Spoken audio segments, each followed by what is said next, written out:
Amelia Earhart was a tomboy at heart. While other children played with dolls, her father handed her a .22 caliber rifle to hunt rats. She once built a backyard roller coaster, cobbling together a wooden box, skate wheels, and 2x4s. She was born in the small river town of Atchison, Kansas on July 24, 1897, into a family divided by class. On her mother Amy's side stood judges, bankers, and railroad builders. On her father Edwin's, roof painters and laborers. Though trained as a lawyer, Edwin's drinking kept him from holding a steady job, forcing the family to move constantly. As a teen in Chicago, her high school yearbook described her as "meek loveliness is round thee spread," a far cry from the fearless, determined spirit who would become the first woman to fly solo across the Atlantic and only the second person in history to achieve it. Yet for all her ambition, her story ends not in triumph, but in mystery and tragedy. This is the story of Amelia Earhart, the woman who vanished into the sky. World War I changed the course of her life. She had enrolled at the Ogant School for Young Ladies, later part of Penn State, but never finished her degree. When she visited her sister Muriel in Toronto over Christmas and saw wounded Canadian soldiers returning home, she thought to herself, returning to school was impossible if there was work that I could do. She trained to become a Red Cross nurse's aide and worked at Toronto's Spadina Military Hospital, tending to recovering soldiers. In her spare time, she was at the stables, impressing Air Force officers with how she handled horses, and they invited her to the airfield to watch them handle their planes. When the officers showed her their planes and zoomed at her, I think it was a definite change in her life. Earhart recalled, "It was there that I felt a first urge to fly." When her parents reconciled and moved to Los Angeles, Amelia followed, arriving in aviation's golden age as airfields sprouted up across California. To pay for lessons with instructor Netta Snook, she worked as a telephone company clerk, and 6 months later, she saved up enough to buy her own plane, a Kinner she called the Canary because it was bright yellow. Her mother noticed how attached she was to it. It was like a favorite pony. We said goodnight to it and patted its nose and almost fed it apples.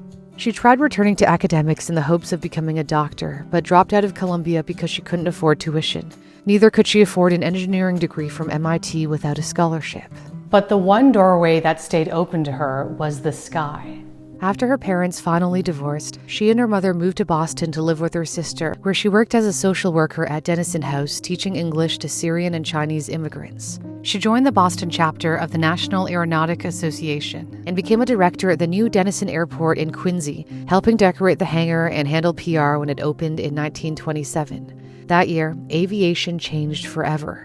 In May 1927, Charles Lindbergh captured the world's imagination by flying solo nonstop from New York to Paris, the first person ever to do so. Suddenly, pilots everywhere chased the same glory, but the skies were unforgiving and many died attempting it, including several women. American heiress Amy Phipps Guest was inspired to fly, but her family thought it was too dangerous, so she decided to sponsor another woman to take her place. The search for a female passenger led to Amelia Earhart. When a lawyer asked Earhart, "Why do you want to fly the Atlantic?" she responded, "Why does a man ride a horse? For the skill and the thrill." She understood the risks. She even prepared farewell letters, including this one to her father. "Hooray for the last grand adventure. I wish I'd won, but it was worthwhile anyway. You know that. I have no faith we'll meet anywhere again, but I wish we might. Anyway, goodbye and good luck to you. Affectionately, your daughter, Mill." Their journey would take them from Boston to Halifax, then on to Trepassey, Newfoundland, before making the long leap across the Atlantic to Southampton, England. Their Fokker F-7, called Friendship, was equipped with 2 enormous pontoons, floats that allowed it to land on water in case of an emergency, but that extra weight made it difficult to take off. The crew failed 3 times to lift off from Boston Harbor. Only after tossing out 6 spare 5-gallon fuel cans and asking the auxiliary pilot to step off into a boat did the Fokker finally lumber into the air on June 17, 1928. At Trepassey, the forecast wasn't ideal, and pilot Bill Stultz was also hungover, but Earhart pressed them to launch. "We're going today, and we're going to make it." 20 hours and 40 minutes later, most of it spent in fog, Stultz set the plane down at Buryport, Wales, instead of Southampton as planned, as they were completely out of fuel, but safe. Earhart was nearly crushed by the crowd that rushed to greet her. She didn't think she deserved the attention, remarking, "It really makes me a little resentful that the mere fact that I am a woman apparently overshadows the tremendous feat of flying Bill Stultz has just accomplished." She wrote her best-selling memoir, 20 Hours, 40 Minutes, in 2 weeks, under the guidance of publisher George Putnam, who quickly commercialized her celebrity status. She built a new life as a pilot and writer after moving to New York, becoming an editor at Cosmopolitan, where she urged the public to embrace aviation at a time when many feared it was too dangerous. In July 1929, her transatlantic pilot Bill Stultz was killed while stunting with 2 passengers. He had been very drunk. It hit home how close their Atlantic crossing had come to disaster. Her personal life was shifting as quickly as her career. She broke off her years-long engagement to an engineer named Sam Chapman. Meanwhile, Putnam, who had turned her transatlantic trip into a best-selling book, began pursuing Earhart while still married and proposed repeatedly to her after his divorce. Earhart hesitated. To a friend, she confessed, "I think I may not ever be able to see marriage except as a cage." Minutes before their wedding ceremony, she wrote Putnam a letter expressing her hesitation. "Dear GP, you must know again my reluctance to marry, my feeling that I shatter thereby chances in work which means so much to me. I feel the move just now as foolish as anything I could do." They married nonetheless on February 7, 1931, at his mother's home in Connecticut. As her manager/husband, Putnam soon began promoting the boldest idea yet, her attempt to fly the Atlantic alone. She wanted to be the first woman to cross the Atlantic and to show that any woman was the equal of any man as a pilot. Earhart was admired as an extremely skilled pilot, but despite her fame, she wasn't fully accepted as the best female pilot. In the summer of 1928, she entered the inaugural cross-country race for female pilots, the Women's Air Derby. Out of 19 competitors, she finished a respectable 3rd. She became the first woman to fly an Autogyro, a new type of aircraft that utilized an unpowered rotor for short takeoffs and landings, but mastering the machine wasn't easy. After an erratic exhibition flight in Camden, New Jersey, she came down on a fence, and later at the Michigan State Fairgrounds, she dropped 20 feet to the ground, collapsing the landing gear. She walked away unhurt both times. Until she soloed the Atlantic, I don't think she was thought of as the best female pilot in the world. But that was about to change. On May 20, 1932, exactly 5 years after Lindbergh, Earhart climbed into her Lockheed Vega at Harbor Grace, Newfoundland. Her goal was Paris, retracing Lindbergh's trail.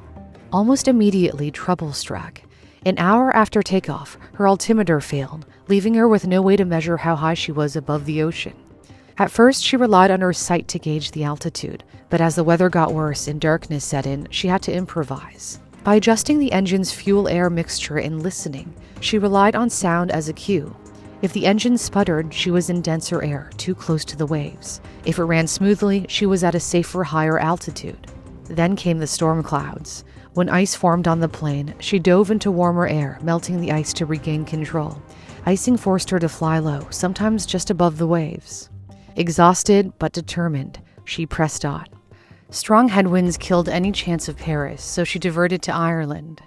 14 hours and 56 minutes later, she landed in a green pasture at Culmore, near Londonderry. Amelia Earhart became the first woman, and only the second person after Lindbergh, to fly solo across the Atlantic. Crowds erupted across Europe and at home. Earhart deflected the glory with modesty. "Although my flight added nothing to aviation, I hope it meant something to the women in aviation." She soon set more records. She became the first person, man or woman, to fly solo from Hawaii to the U.S. mainland. The dangerous 18-hour, 2,400-mile journey to Oakland, California was farther than her solo transatlantic flight. Of course, in both flights, I was very glad to see land. Earhart was catapulted into a new level of fame. She bonded with First Lady Eleanor Roosevelt, who longed to learn to fly. She also grew close to Jean Vidal, a skilled pilot, former Olympic athlete, and former airline executive colleague. Their affair was one of the few secrets in her very public life. She used her platform to challenge assumptions about women's abilities, including the belief at the time that menstruation made women unfit to fly. Purdue University recruited her as a visiting lecturer on women's careers. The university's president, Edward Elliott, wealthy alumni, and corporations raised $73,000 to fund her dream machine, a custom-built Lockheed Model 10 Electra designed for long-distance research flights. It was this airplane that would take her on her most ambitious journey, the attempt to circle the globe. Earhart called it "my frosting on the cake." And what a cake it was. 27,000 miles or 43,000 kilometers around the world, crossing the equator 4 times, stopping to refuel and rest along the way. She explained her motivation. Now and then, women should do for themselves what men have already done, and occasionally what men have not done, thereby establishing themselves as persons, and perhaps encouraging other women toward greater independence of thought and action. But not everyone thought it was a good idea. Even Colonel Hilton Rayleigh, who had helped manage her first Atlantic crossing, admitted she was caught up in the hero racket, which compelled her to strive for increasingly dramatic records. Do you think that she had the skill and preparation to attempt it?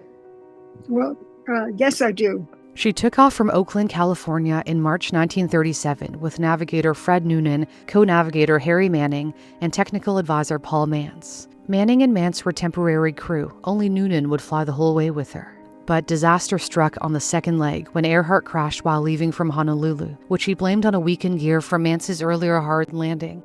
The Electra was badly damaged, costing $14,000 to repair. They would be forced to reverse course for their next attempt, flying eastward instead of westward to avoid the monsoon season in Africa and the Caribbean. They lifted off 2 months later on May 21, 1937. By late June, she and Noonan had already logged roughly 22,000 of the 27,000 miles. Only the Pacific leg remained, the most dangerous stretch. From Lae, Papua New Guinea, they would have to find Howland Island, a tiny speck of land just 1.5 miles long, half a mile wide, scraped with dirt runways for the Electra. Miss it by a few miles, and there was nothing ahead but ocean. Before leaving Lae, Earhart admitted to the Herald Tribune that Noonan had been unable to calibrate his navigation clocks because of radio issues. Longitude depended on exact timekeeping. Even 1 minute off meant 15 nautical miles off course. The Coast Guard ship Itasca, stationed off Howland, was meant to send time checks, weather, and bearings. But while Itasca heard Earhart's transmissions, she couldn't hear them, likely due to her receiver not picking up their signals. Her new state-of-the-art radio direction finder, meant to guide her to Howland using Itasca signals, also wasn't working, likely because it couldn't use the ship's high-frequency signals, so she couldn't take a bearing on Itasca. The final blow was that her plane had the trailing antenna removed to save weight, so there was no Morse code backup, and in any case, neither Earhart nor Noonan was proficient at Morse. Earhart was a risk taker. When she had done her first solo transatlantic flight, she hadn't taken a parachute. Somebody asked her why she hadn't taken a parachute, and she said, because if the plane crashes, I'm going to die anyway, so I don't want to waste the weight. On July 2, 1937, they lifted off from Lae at 10 a.m. local time, a 21-hour nonstop flight ahead. The weather was clear that day.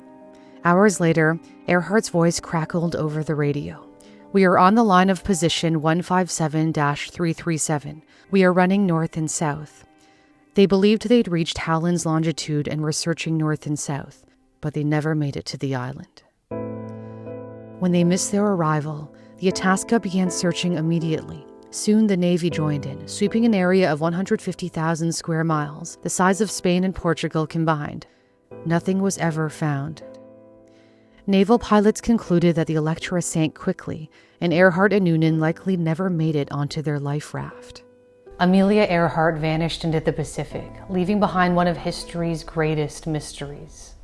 Yet her legacy endures, leaving behind courage, ambition, and a stubborn faith that frontiers are meant to be crossed. And the more I looked at Earhart, the more I realized what an amazing woman she was. I mean, because she touched so many lives. She thought that women had so much baggage in their way, and she wanted to help clear it out. When Earhart's altimeter failed over the Atlantic, she didn't panic, she problem-solved, listened for feedback, adjusted, and iterated. If you love that kind of thinking, you'll love Brilliant. Brilliant helps you become a better thinker with interactive lessons where you explore ideas by doing, not memorizing. With Brilliant's scientific thinking courses, you'll tackle hands-on puzzles to improve your problem-solving. Their new digital circuits courses let you think like an engineer by intuitively learning how systems actually work.